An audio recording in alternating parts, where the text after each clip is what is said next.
Hi mga ka-Gen for Us. So today may bago tayong reading at ang title ng reading natin today is Gaano Kakayaman Balang Araw. So meron tayong tatlong pile dito. We have the pile number 1, the 5 peso coin. Next, we have the pile number 2, the 20 peso coin. And pile number 3, the 10 peso coin. So meditate on this pile 1, 2, and 3 and choose what you want to hear. So ang reading natin today, ulitin ko, Gaano Kakayaman Balang Araw. 1, 2, 3. Choose your file and go to your room. See you later. Okay, so for those who pick file number 1, the 5 peso coin, this reading is for you. So, gaano ka nga ba kayaman balang araw? Okay, so file number 1, so nakikita ko na gaano ka kayaman balang araw. I think, bago tayo mag-proceed doon, nakikita ko na ang magpapayaman sa'yo is through business. Mukhang may bibili or mukhang may gustong bumili sa tinda mo. Okay? So, dahil sa pagbebenta mo or dahil sa mga bumibili sa'yo, yun ang magiging reason kung bakit yayaman ka. Okay?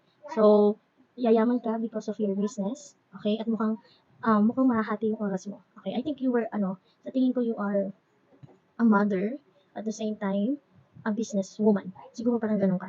So, parang, ang ano nga lang dito, ang medyo hassle lang sa part mo, yayaman ka or aasenso ka sa buhay sa parating gusto mo in a material way, kaso mahahating oras mo. So, kailangan mong balansehin. Okay? Kasi habang inaasikaso mo yung pamilya mo, yung anak mo, kasunod nun parang meron namang bumibiling customer, parang gano'n. So, kailangan mo i-manage yung time mo at the same time your responsibility as well. Okay? So, kailangan magkaroon ka ng schedule or pwede din possible, magkaroon ka ng kasama na makakatulong sa'yo para habang pinapalakad mo yung business mo na magiging reason bakit ka yayaman, hindi mo napapabayaan yung ibang mga priorities mo. Okay? So, yung unang message na narinig ko sa inyo, pile number 1. So, meron tayong 5 dito. Kasi yung 5, parang it's about freedom, change, pagbabago. So, malaking pagbabago talaga ito sa'yo. So, kung yung dati, yung hindi ka pa ganun kayaman, hindi ka pa ganun ka, sabihin na natin, hindi pa ganun, limited pa yung resources mo. Okay? Let's say, like that na lang, no? Parang, you can manage your time ng maayos. Kasi parang fix na eh. Parang, ito, ginagawa ko morning routine, afternoon routine, night routine, parang everyday routine mo na lang. Pero there's a change, Jess, na nangyari sa buhay mo. Once na nag-peak or talagang, tawag dito, parang nag-boom yung business mo. Okay, parang, bigla na lang naging patok yung business na ginagawa mo. I think it's about, parang, kung hindi sa pagkain, pwedeng sa inumin. Okay? Kung meron kayong nagtitinda kayo ng soft drinks, or anything. Basta yung parang pagtitinda na necessity sa tao. Or let's say, kung hindi man necessity, yung kailangan parang gusto lang ng tao, i-avail. Okay? Pero I can see here na papatok yung negosyo mo kung nasa linya ng pagkain or inumin. Okay? Para lang the one. So, there's a big changes na mangyayari sa buhay mo. Okay? So, ang tanong natin kasi sa reading ngayon is, balang araw, gaano ka kayaman? Gaano ka nga ba kayaman balang araw? So, nakikita ko dito na mayaman, as in mayaman ka talaga, in a way na may pera ka na, you have all the means na, and you also have the family. Nakikita ko may family ka din eh. So, siguro kung wala ka pang family ngayon na nakikinig ngayon, eventually you will have that. I can see na parang pag once na nag-build up ka na ng family mo, or kasi parang sa bahay ka na lang, wala ka ibang ginagawa, gusto mo may pagkakaabalahan, parang magtatayo ka ng business, you will tell it to your husband, parang gano'n, and then eventually magbo-boom yun, parang magsasucceed yun. Okay, but again, along with that, you need to manage your time wisely and responsibly. Okay? So, let's proceed to your reading itself na, balang araw, gaano ka nga ba kayaman, pile number 1. So, let's see. Wow, ang yaman, sobra. Sabi ko sa iyo eh. 10 of Pentacles. You have everything na. Itong yaman na magkakaroon ka, pile number 1, it's not just yung yaman na panandalian lang. Kasi this is Pentacles eh. Ibig sabihin, hindi mo siya mabibuild ng ganun-ganun na lang, hindi ganun kadaling pag-build mo ng wealth na to, pero this could pass to your next generation. Ibig sabihin, pwede mo mapasa to sa ibang generation mo. So, pwede mo mapasa to sa magiging anak mo, sa mga apo mo, okay? Sa susunod pa na generation ng family nyo. Parang lineage na siya. Parang magiging, alam mo yung sa mga typical na mayayaman, yung meron na silang business na talagang ginawa nila din, ang nagmamanage na nun yung family nila, baga nagiging family business na. Okay? Ang nakikita ko dito parang magiging family business nila. Tapos parang ikaw itong matanda na to, it doesn't need to be lalaki ka o babae. So, possible to kahit anong gender. So, I can see here as well na may alaga kang hayop. Maaaring meron kang alagang aso. Possible din na may anak ka na nga. Okay? Tapos parang magiging katulong mo dito yung mga kapatid mo, yung pamilya mo. Okay? Kung specific sa alagang hayop, pets, could be dogs, dalawang aso, baka may alaga kang dalawang aso, na napaka-loyal sa'yo. Okay? Parang sila din nagbibigay ng luck sa'yo. Okay? Kung hindi naman, basta may alaga kang hayop. Kung hindi man aso, pwedeng pusa. Okay? It's possible dalawa. Or let's could say this one as a person or people. Merong dalawang tao na tapat talaga sa'yo. Okay? Na makakatulong para sa'yo. I think mga anak mo to, possible someday in your life. Pag tumanda ka na, ipapasa mo to sa kanila and then eventually, magiging family business nyo na to at ito magiging reason bakit kayo aasenso sa buhay. So kung ang tanong is, gaano ka kayaman balang araw? Sobrang yaman. Okay, yayaman ka talaga. Ipapasa mo pa to sa magiging apo mo, apo mo talaga. Okay, hindi siya pang ano lang, pang short time lang na yaman. Pang matagalan to, long time, pang habang buhay, pero hindi ganun kadaling i-build. Okay, just take note on that. Kasi this is a pentacle, hindi siya agad-agad makukuha. Let's say magtatayo ka ng business ngayon and then agad ganun na agad boom na agad, hindi. Pero once na nag-boom to at consistent ka sa strategy na ginagawa mo to your business, okay, then the wealth will be consistent as well. No, magiging maayos din. Next, Ace of Pentacles. Pentacles ulit, okay? So, meron kang business idea na naiisip ngayon, sa mga oras siguro, napapatok. Okay, kung pagkain to, then I could say, oo, pwede. Kasi ang mga pentacles, earth signs, ano kasi ito material, okay? And one of the material things that we need as a person is food, di ba? So I could sense na meron ka ditong business idea na maiisip na it could give you wealth, no? Ace of Cups. At the same time, hindi lang to wealth ang ibibigay sa'yo. Bibigyan ka din ito ng sense of fulfillment. Okay, parang dahil nga magiging maayos na yung kalagayan mo, parang ang sarap sa feeling, wala ka na problema, especially with regards to financial or pera, no? Hindi mo na pinoproblema yung pera. So, kung gaano ka kayaman balang araw, ibig sabihin, yung yaman mo someday to the point na hindi ka na mamumroblema sa pera. Okay? Parang ang sarap lang ng feeling.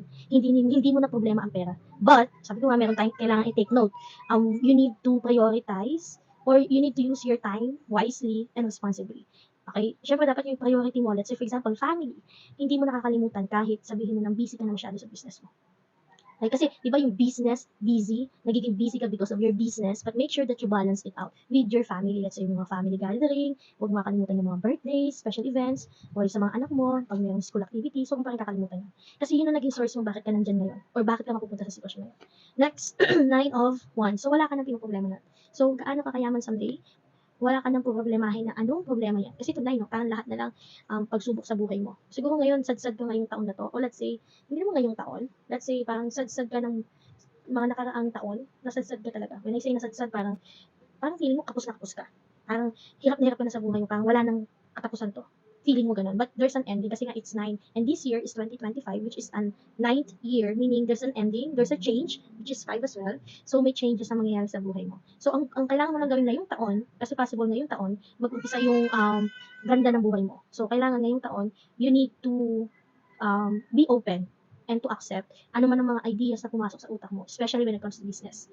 Okay? At huwag kang mawawalan ng pag-asa. Siyempre sabi ko nga sa umpisa, hindi naman agad-agad papatok. Pero try and try until you get that business na talagang papatok sa'yo. Okay? Let's say for example, dahil sa umpisa ng business, hindi naman papatok agad sa iba. Pero meron naman iba na pumapatok agad. Kung sakali mo dumating sa point ko sa'yo pumatok agad, then be consistent with that. Yung quality dapat maayos. Kung hindi naman pumatok agad, give it a month, 2 months, probably, 3 months, 5 months. But after that, kung wala talaga, then change it. Kasi nga there's a change. 5 na, di ba? So, kailangan baguhin mo kung meron mang hindi dapat, ako hindi maayos. Next, the tower. So, sa tower natin dito, meron talagang malaking pagbabago mangyayari sa buhay mo. Okay, napansin mo lahat ng cards mo ay naka-upright. So, meaning, itong pagdadaanan mo, hindi madali, pero let's say it's a blessing in disguise. Okay, because of what will happen of these two cards in your life, it would lead you to success. Kasi nga, 5 yung napili mo din tayo. So, meaning, meron changes na mangyayari sa buhay mo. Siguro, aabisuhan na kita. Ngayon pa lang, hindi ganun kadali maumpisahan mo, okay, na legacy sa family mo. But, in the end, in the long run, magiging maganda to. Hindi lang para sa'yo, kundi sa mga susunod na generation pa. Okay? So, possible na mawalan ka ng pag-asa habang inumpisahan mo to. Kasi feeling mo parang, it's like a tower, nalaglag ka, daming problem. But, eventually, would you realize na, okay naman siya. Okay, magiging maayos lahat. So, huwag kang mawala ng ano, kasi huwag kang magpa-apekto sa mata sa paligid mo. Yun ang gusto ko din sabihin sa'yo, para number 1. Huwag mo silang pansinin, kasi may mga taong nega talaga. At wala ka na magagawa dyan. 4 of Pentacles, Pentacles ka ulit. So, yayaman ka talaga, para number 1. But all you need to do is to stabilize everything in your life. Kasi this is 4. 4 is also part of a home, family, okay? Huwag mo nga lang talaga kakalimutan yung family mo, para number 1. Kasi there will be a big problem kapag yung kasi naging problema ng tao Kung pagyayaman sila because of the business, sometimes they tend to forget na they also have a family that they need to look after too, no? Hindi, Kasi minsan yung mga tao parang pull after na lang din sa pera. Pero kaya ka nga gusto magkapera dahil gusto mo magkaroon ng maayos na buhay pamilya mo. Pero sana nandoon pa rin yung pamilya na yun sa goal mo. Kasi ibang tao nakakalimutan na nila. Ang dami ng pera, pero yung simpleng pagbakasyon lang, punta sa ganitong lugar, hindi nagagawa kasi masyado ng busy schedule. But that's why you need to have a working balance. Okay? Kaya nga kailangan natin ng mga tao doon sa paligid natin. Okay? Next, Nine of Cups. O magiging fulfillment talaga ito sa'yo. Ang laking fulfillment ito sa'yo. Ang gaan sa pakiramdam kasi wala ka ng pinoproblema when it comes to money. Kasi parang nakikita ko sa'yo tayo number 1. Ang big problem mo talaga is money. Financial problem ka talaga. So, ang tanong natin sa reading natin today is, gaano ka kayaman balang araw? The answer is, ang yaman mo is to the point na hindi mo na poproblemahin ang pera. And because of that, you will feel fulfilled, happy, kasi yun nga lang problema mo eh. So, dahil na-resolve na yun, masaya ka na. At peace ka na. Pero again, take note, hindi ganun kadali. At you need to know your responsibility as well with other people. Okay? Lalo na yung family. Okay? So, let's have another cards. So, yun na reading ko file number 1. Nakikita ko dito na yayaman ka talaga. Okay? Possible na yumaman ka talaga. At the same time, makuha mo lahat ng gusto mo sa buhay. Ganun kalala yung pagyaman mo.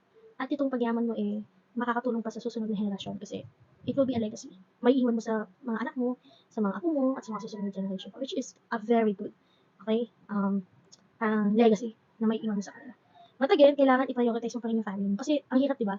Binild mo yung legacy na yun, ang ganda, tapos maayos. Nung nawala ka, saka naman sila nagkagulo-gulo, nasira lang yung tinayo ng legacy. Kaya pinapa-point out dito, file number 1, build your family as in na maayos. Huwag mo sila kakalimutan kasi baka nakalimutan mo na sila, magkaroon na ng ibang values yung puso nila, tapos pag nawala ka, maging negative yun, and then eventually masira lahat ng pinaghirapan mo.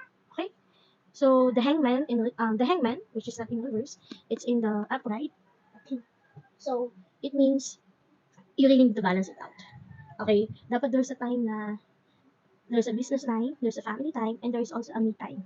Huwag mo kakalimutan yun. You also need to have time with yourself. Okay? Two of Cups in reverse. Okay, medyo may conflict tayo when it comes to relationship, siguro. Kaya medyo may problem ka. File number 2. When it comes to relationship, this could be, baka nagkakaproblema nga kayo sa pera, and then, baka may iba kayong perspective. Bawat isa sa inyong dalawa ay may iba-iba yung perspective when it comes to handling your money. Okay? So, possible na magkaroon kayo ng problem. Kaya siguro naka-hangman ka dito. Siguro ito yung pakiramdam mo ngayon, file number 1. You were in this position. Parang, should I let go? Should I start with my own? Should I continue this relationship? And fix our family, fix our relationship. Parang meron kailangan ayusin. Kasi may tower ka dito Parang may problem. Excuse me. But, in that case, kung sakali naman na may problem ka nga when it comes to relationship, parang pinapakita naman sa iyo dito na magka-problema ka man sa relationship mo, but when it comes to finances, when it comes to financial relationship, bongga ka. Okay, maayos. Siguro, yung iba, kasi this is a general reading, baka yung iba sa inyo, kakahiwalay lang sa partner or wala ng partner and then nag-umpisa na sariling business nila kasi wala nang ibang tutulong sa kanila kasi nga naghiwalay kayo ng partner mo. So, nagtayo ka ng sariling business.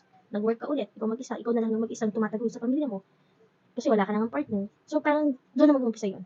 Yung, kumbaga yung blessing na paparating sa'yo. Okay? So, doon na darating yun. Naintindihan? So, possible na kailangan nating, okay. Okay, so, yun nga. So, meron lang, commercial break. So, I think may break na nangyari sa inyo. Baka ginugulo ka pa rin ng partner mo ngayon, or kung meron ka man reklamo and then eventually kinokontak ka ngayon. So, I think, you need to, mag-focus ka muna sa goal mo ngayon, file number 1, kung ano man yung goal mo. Whether you do it by yourself, or you do it with your partner, or with your family. Ang importante, you do your goal, no? You put action on it, okay? The Magician, okay? So, magiging maayos ang lahat. File number 1. This is a general reading. So, ikaw na nakikinig ngayon, kung pinagdadaanan ka man, magiging maayos lahat. Though, parang masasabi mo na, wow, there is a magic talaga. Kasi, nag-tower moment naman, and then, eventually, magiging maayos na. Okay? Parang after nga nung paghihiwalay nyo, doon ka pa yumaman. Okay? So, file number 1, just prioritize everything accordingly, no? Dapat, pag nandun ka na sa tipo na yayaman ka na talaga, make sure that you don't forget the priorities, yung mga priorities mo. At the same time, so sa reading natin, gaano ka nga ba kayaman pagdating ng araw? So, nakikita ko dito, yayaman ka talaga, file number 1. Sobrang yaman. Okay? To the point na maipapasa mo pati sa other generation mo. Okay? So, let's have the other cards, oracle cards, message from angel. So, crystal angels, oracle cards tayo. Kuha lang tayo ng kung anong message na gusto sabihin sa'yo. O, dalawa daw. So, anong dalawa na to? Moonstone, heightened intuition, be extra aware of your inner knowingness as it's trustworthy. So, pakinggan mo daw yung intuition mo ngayon. Should I go back again with this relationship? Pakinggan mo yung intuition mo. Kung nagsabi ng no, then no. Kung yes, yes. Ikaw makakaalam yan. Para number 1. So, it's up to you. So July, own your divine power. Replace codependent people pleasing with assertiveness and empowerment. So I think parang number 1, hindi naman sa lahat to baka meron iilan sa inyo, specific message na to. Baka meron iba sa inyo, parang nakadepende pa rin sa partner nila o sa ibang tao yung pananaw nila sa buhay. So para makamit mo yung tagumpay na gusto mo, para kung gusto mong yumaman, kailangan mag-umpisa ka sa sarili mo. Don't rely on other people's opinion. Okay? Huwag mong i-rely yung buhay mo sa kanila. No, parang number 1, kasi yayaman ka eh. Okay? At yung pagyaman mo na yon ay hindi lang panandalian, pangmatagalan talaga. Pero dahil nga pangmatagalan siya, medyo matagal din dumating or makamit. Pero hindi ibig sabihin nun, hindi mo na makukuha. Makukuha mo pa din siya. So when it comes to relationship naman, sinasabi dito, use your intuition para number 1. Huwag kang padalos-dalos at huwag kang magpapadala sa bugsulan ng damdamin mo. Kasi nakita mo siya ulit parang, oh, okay, we're good na ulit. Pero alam mo naman hindi mag-work, then stop it na. Okay, para number 1, gaano ka kayaman balang araw, pinapakita dito, yung yaman mo is, it could build a legacy that could help not just yourself, not just your own family today, but even in the next generation. So talagang pang ano na to, business wealth na to for family business wealth. Okay? So that's all pile number 1. I will see you in our next reading. Bye! Okay, pile number 2. For those who pick pile number 2, this reading is for you. So, ang reading natin today, pile number 2 is, gaano ka nga ba kayaman balang araw? So, gaano nga ba kayaman si pile number 2 balang araw? So, let's find out. Okay, pile number 2. Wow, the devil. 20 pesos. The devil. Okay, next. Okay, fulfillment. Gaano ka kayaman? Okay. The moon. Okay, parang, wait lang. Okay. 7. 3 of Pentacles. Okay. 2 of Wands. Okay, pile number 2. Medyo iba tong sa'yo, no? Medyo kakaiba. Pile number 2, unlike with the previous pile that I've read. So, pile number 2, gaano ka nga ba kayaman pagdating ng panahon? Kasi ganito pile number 2 na. Alam niyo naman ako mag-read, di ba? When we ask questions to our cards, hindi ko direktang sasagutin na, oo, hindi. No? For me to know, or for you to know as well, pile, ikaw na nakikinig ngayon, para malaman mo kung sa iba yung reading na to, nagbibigay ako ng mga previous happenings in your life, para malaman natin kung mag-resonate ba to sa'yo. So, you would know na kung para sa iba itong reading na to. Dahil kung hindi, pwede kang pumili ng ibang pile. No? Because I can see here, pile number 2. Ang tanong kasi natin, gaano kayaman pagdating ng panahon? So, etong nakikita natin is the devil. I think pile number 2, bago ka daw yumaman, you need to cut ties muna daw sa mga bagay na ginagawa mo na hindi maganda. Okay? Kasi parang naka-imprison ka pa din in some point of your life. It could be with your partner. I think, kasi parang number 2, tapos meron kang 2 of Wands dito. Tapos dito sa baba nitong the devil is the 10 of Cups. I think hindi ka after for the money itself. Okay? I'm not saying hindi mo kailangan yon or hindi mo gusto yon. What I'm trying to say is, I think para sa'yo, someday, masasabi mo na mayaman ka if you have that good relationship with your family, if you have your own family. In short, ganun. Kasi parang ikaw yung tipong, yes, I have the money, I have everything, material things, I have friends, but I don't have family. Parang ganun ka, nasa point of view ka ng ganun, parang number 2. So, parang nasa point ka ng buhay mo na parang ang gusto mo, paano ko masasabi gaano ko kayaman someday is if I have a family. And if you would ask me kung magkaka-family ka ba, yes, you will have that. Magkakaroon ka ng pile number 2. I can sense naman that you will have that in your life. But, may but tayo. You need to remove the toxic things that you're doing in your life. Okay, hindi kita pinapagalitan pile number 2. Okay? I'm not trying to condemn you in what the things that you did in your life, especially if it's in your past na. But what I want you to know is, may ginagawa ka ng hindi maganda na kailangan mo nang tigilan. Ayan o, you have the moon. Pwedeng Scorpio ka, pile number 2. Pwedeng yung, excuse me, yung sign mo is Scorpio. Pwedeng year of the dog ka din. Okay? Kasi pag the moon, it means secrets. There are secrets. Hindi naman ibig sabihin to na secret lang na hindi ka nayayaman ka, whatever. Hindi gano'n. Ang ibig sabihin ng the moon dito na secret is, meron ka mga bagay na tinatago na kinikip mo sa sarili mo. Okay, na ayaw mong i-expose. Ayaw mong i-detach ayaw mong alisin na nakakasira sa pagkatao mo. So you need to detach this. You need to break free. Kasi hahantong ka sa ganito. Mag-i-struggle ka if you would not release yourself from this toxicity that you have in life. Mapapaaway ka. Magkakaproblema ka. Okay, this is not a negative reading for you, pile number 2, but actually this is a good reading. Pile number 2. Hindi ako yung klase ng reader na I will say all good things, even I can see that meron bad. Okay, I need to say it to you as well. I need to be honest.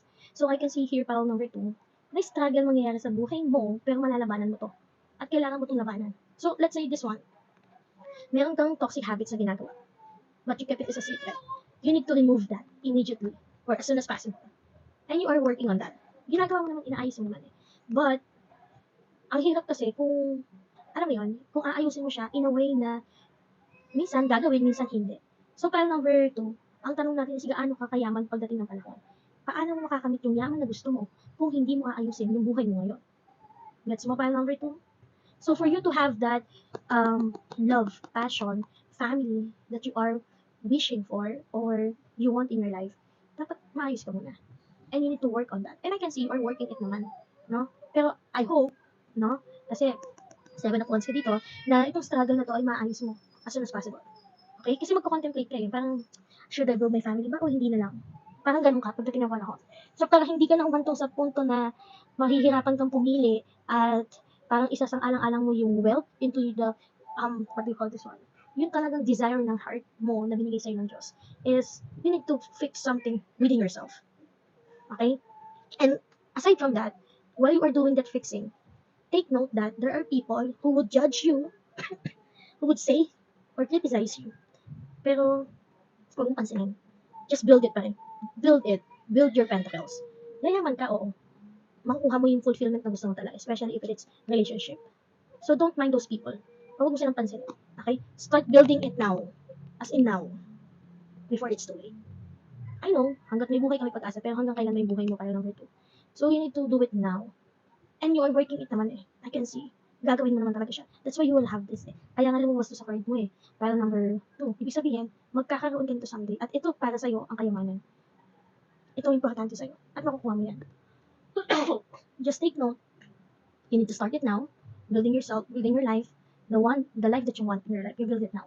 Okay, huwag ka nang magpatagal-tagal pa na bukas, okay ka, hindi mo na gagawin yung toxic habits mo, then the next day, ayaw ka naman, stop it na. Ayun o, the Hierophant. O, magiging masaya ka, pile number 2. Start building yourself. This is your past.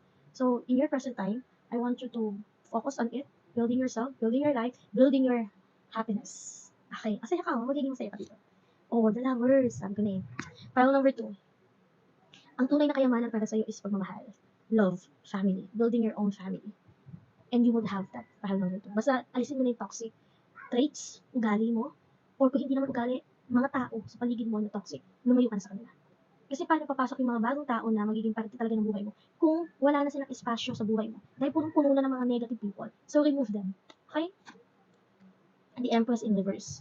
Okay, in reverse to. So, pinapakita lang dito na meron ka kailangan talagang ayusin. Kasi, paano ba to? Kung sa business to, ano kung business to? Meron kang business na hindi talaga pumapatok pero ayaw mo pang bitawan.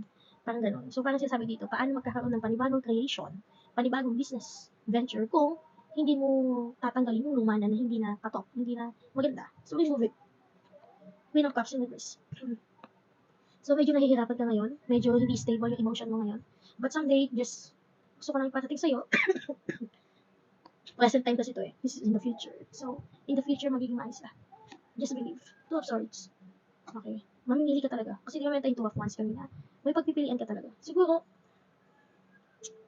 pipili ka dito. Pero nakapiling ka dito, ito mo. Naka-blindfold ka. So, you would use your intuition in choosing what path should you walk on. Hindi ka maliligaw. Kahit maraming uwak sa paligid mo, maraming tao. Di ba, ang daming hearsay sa'yo, ang daming i-epal, ang daming sabi-sabi, ang daming bulong-bulong. Di ba ba? Tatay ko ng business mo. And you think ito yung magpapayaman sa'yo. Ay, hindi maganda yan. Dapat hindi yan ginawa mo, ganyan. Pero ikaw, sinunod mo yung intuition mo, sinunod mo yung puso mo. Kasi nakikita ko dito pala number 2, i-build mo to na mag-isa. Walang tulong sa iba. Ikaw lang. Kasi nga, parang hindi nila sinusuportahan yung gusto mong gawin. Na nafe-feel mo talagang yun talaga dapat para sa'yo. Walang susuporta sa'yo, but you need to build it by yourself. Ay, may ko lang mag-isa. At the end of the tunnel, ikaw lang tumatawa dito, ikaw lang masaya. Ibig sabihin, Yung mga taong to sa paligid mo, tinatawanan ka, siniraan ka, ginagawan ka ng kwento, but eventually, in fulfillment, sino mo makikinabang nun? Ikaw din naman. So, huwag mo silang pansinin. Okay? At I can see, hindi mo sila papansinin talaga. Which is good. Pile number 2, very good na doon. So, because of that, na-build mo na yung wealth, family will comes na. Parang magiging maayos na. Kasi parang nakikita ko sa'yo, gusto mo yung stability muna eh. Ayaw mo magkaroon ng family hanggang wala ka pang na-build na wealth sa sarili. Parang gano'n nakikita ko sa'yo. 7 of Wands. Yung 7 of Wands. Parang nakita ko din dito yan. 7 of Wands. Ayan o. Kita mo? 7 of Wands. Parehas. Double confirmation. So, may mga kailangan ka talagang ayusin. At kung ito lang sasabihin ko pala number 1, meron siguro 7 tao na gusto kang siraan or 7 tao na habang naglalakbay ka sa patungo sa buhay na nakalaan para sa'yo, ay may mga 7 tao na manggugulo or gustong guluhin ka. Pero huwag mo sila pansinin. Tingnan mo to, nag-meditate lang siya, hindi niya pinapansin. Naka-side view siya, hindi siya lumilingon. Tapos ito, dito naman nilalabanan niya. So, nasa sa'yo yan, papansinin. Kung pinansin mo, labanan mo. Kung ayaw pansinin, it's okay. Ano man ang gawin mo doon, okay lang. Pero, as much as possible, dermahin mo na lang sila. Pero kung talagang tutusukin ka na nila sa mata, hindi na talaga magandang ginagawa, then labanan mo. Okay? Next, 5 of Cups. Okay. Hindi rin magiging madali, file number 2, kasi nga may pagpipili kang gagawin. Parang meron ka kailangan i-sacrifice. May lungkot, feeling mo parang may nawala. But, itong nawala na to, it's like blessing in disguise. So, huwag kang malungkot masyado. I know, magiging malungkot ka at first, pero huwag mong patagalin. Okay, so let's have the oracle cards naman. Rose oracle cards message. Okay, we have the Rose Garden, incense, forgiveness, be gentle with yourself. O baka naman yung toxic dito is like, you're not forgivable. Hold on. You don't know how to forgive. Okay, so be gentle with yourself. Baka naman inaamos mo yung katawan mo. The wastelands, waste. Sustainability, slow down, tend to your garden. Baka naman na pinapabayaan mo yung katawan mo, parang number 2. Kaya sinasabi dito na ayusin mo. Mas look at them, your spirit guides are watching you and they are so sad of what you're doing in your life. Nalulungkot sila sa ginagawa mo sa buhay mo ngayon, parang number 2. Kung sinisira ang buhay mo ngayon, kung hindi mo inaayos ang buhay mo, nalulungkot sila. Okay, so you love yourself. Okay, parang number 2. Ayusin mo yung sarili mo. Huwag mo hayaan na dahil sa mga tao sa paligid mo ay masisira na lahat. Ready to love again. Ayun, magmamahal ka ulit. Huwag ka malungkot tayo number 2. Kung sinasabi ng mga tao sa paligid mo na hindi ka magmamahal ulit, walang tao magmamahal sa'yo. Hindi totoo yun. File number 2. May taong nakalaan para sa'yo. You've healed from the past enough to open your heart to new love. So, be ready. File number 2. Okay, parating na siya. So, file number 2. Ano ka nga ba kayaman someday? I can see here that yung yaman na hinihingi mo ay makakamtan mo. Kasi hindi ko nakikita ditong pera yung hinihingi mo yaman. It's more on peace of mind and relationships. And I can see here that you will have that in your life someday. So, if it could resonate to you, file number 2, I hope you understand what was the message na gusto ko iparating sa'yo. And sana hindi mo siya masamain. File number 2, it's just a message for you na kung alam mo sa sarili mo meron talagang hindi maganda na nangyari sa buhay mo, hindi maganda yung nagawa mo, then stop that. Kung may mga tao naman din hindi maganda yung ginagawa sa'yo, then leave them. Cut the ties, cut the connection. Okay? Para makapasok yung bago. So, you are ready to love again, file number 2. So, good luck and always put God first in your life. Always pray and God bless you. We'll see you in our next video. Bye! Okay, file number 3. If you chose file number 3, this reading is for you. So, gaano ka nga ba kayaman someday? File number 3. So, gaano nga ba kayaman si file number 3 someday? Let's see. Okay. Okay. Okay. Wait lang. Meron kang kado sa file number 2. Wait lang. I'm just glancing file number 2. Kamukha siya sa file number 2 pero pinag-ibahan upright siya. Sa'yo naka in reverse. Ay, 9 of Cups. Puro in reverse yun sa'yo, file number 3. Knight of Pentacles. Malungkot to ba? File number 3?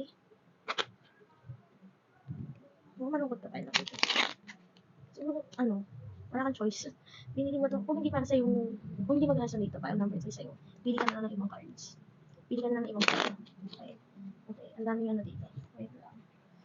So, medyo magulo at ang buhay mo, file number 3. I mean, parang merong nangugulo sa'yo. Medyo ang gulo ng life mo, file number 3. Wait. Puro in reversal ka eh. Okay, Page of Swords in reverse. File number 3, what are you doing? Ang ginagawa mo sa life mo? Ayun. Ayun. Dalawa daw. Ayan. Dalawa. Ayan.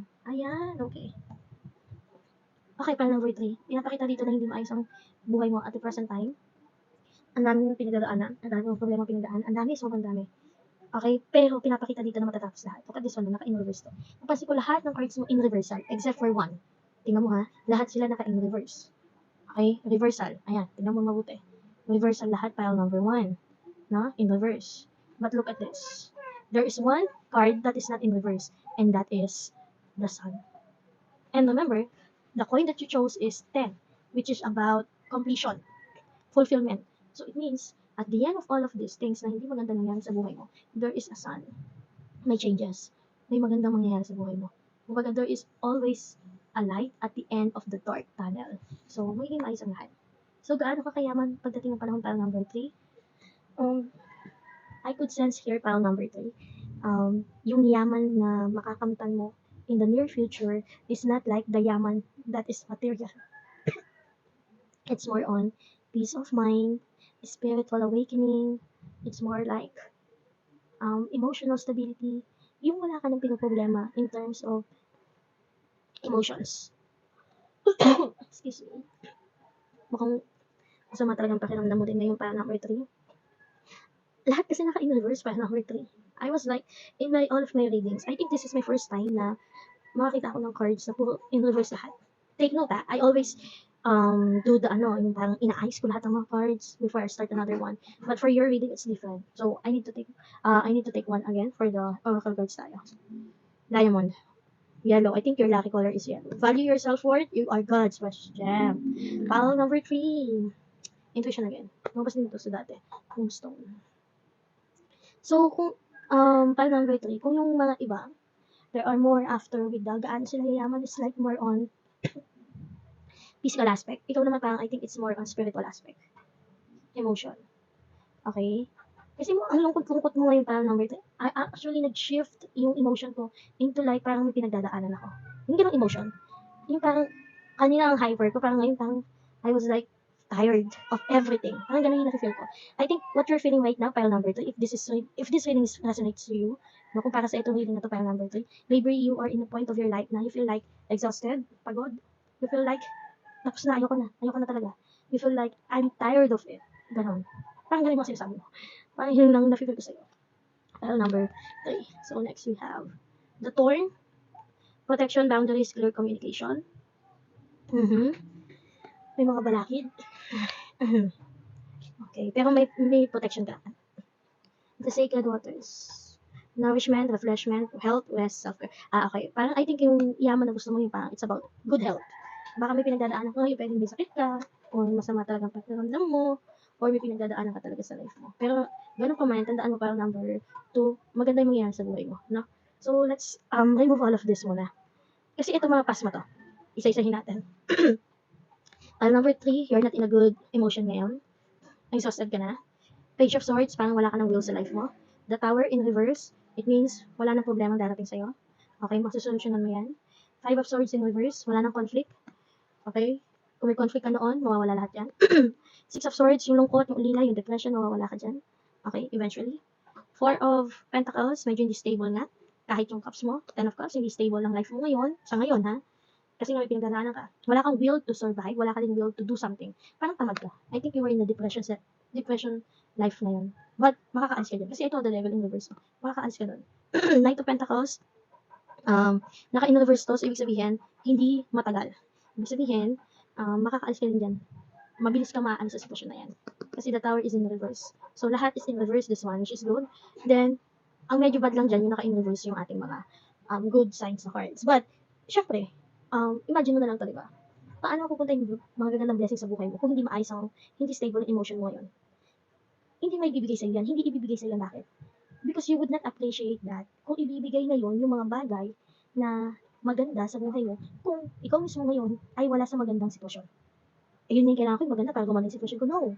If you want to have that in life, you need to be like that in your life as well. File number 3. Let's say for example, gusto mo yumaman. Gusto mo masayang buhay. Pero hindi mo ina-appreciate yung pera mo ngayon. Hindi mo ina-appreciate yung buhay mo ngayon. Hindi mapupunta sa'yo natin agad. Okay? Kasi yung sinasabi nila, kung ano meron ka ngayon, yun yung kaya mong i-handle. File number 3. So, ibig sabihin, kung may pinagdadaanan ka ngayon, yan ang kailangan mong i-focus sa ngayon muna. Okay? At pag nalampasan mo na yun, nakayanan mo lang umalis sa sitwasyon na yun, then that is the time you can walk to your path na ng maayos. Kasi there is the ano, ano mo nung kailangan mo pile number 3? Give it to the Lord. Ibigay mo lahat sa Kanya. Kasi nawawalan ka na ng pag-asa. Okay, pile number 3. Protektado ka, pile number 3. Kaso nawawalan ka ng pag-asa eh. I don't know why, but siguro kung meron man, based on what I am sensing in your cards is, may pinagdadaanan ka sa love life, may pinagdadaanan ka sa relationships, at sa health, sa kalusugan. O dahil sa relationships na yun, na-stress ka, kaya ka nagkasakit. Yung mga ganun ba? So I think pile number 3, before you would receive everything that you have in life, that you really wanted, and that is what's destined to you, God will remove everything muna which is not good for you. So inaalis mo na ng Diyos ang lahat ng mga bagay na toxic sa buhay mo, lahat ng mga habits, lahat ng mga taong hindi dapat na sa buhay mo. Para makapasok yung mga panibagong tao, panibagong blessing, mga bagong masasaya sa buhay mo. Okay? Kasi hindi, you cannot feel sa isang baso, you cannot put something in a cup. Okay? Hindi ka pwedeng maglagay ng tubig, sabihin natin tubig, sa isang basong puno ng tubig din. Kasi matatapon eh. Diba? So, para malagyan mo yun ng panibagong tubig, kailangan mo alisin mo na yung una. At kung alam mo madumi yun, kailangan mo na itapon.